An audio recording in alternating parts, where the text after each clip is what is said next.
I think it's very difficult for a company, I don't know, take a food retailer, to suddenly become, a high growth company and do something very different. So I think you've got to look at the individual business by business, and there will be some businesses that absolutely have growth opportunities, can expand into new markets, can exploit new opportunities.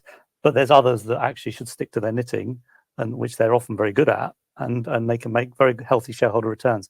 It's not all about growth. It's all about, actually, total return is often about how much cash you're generating and what valuation shareholders are paying for the shares. So not every company needs to grow very fast, particularly if they're not making a good return on their capital. So does it come down to the basics of, for example, when a company is doing lots of M&A and things like that, watching that they're not venturing beyond their area of expertise and that kind of thing?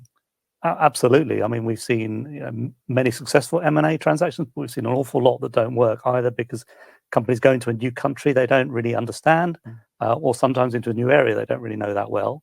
Or often, even if they know the country, just the putting together two businesses isn't as simple as you might think on paper, and you can have all sorts of cultural problems and other issues. So M&A is not a panacea, but it can be very helpful for companies, but there's no guarantees.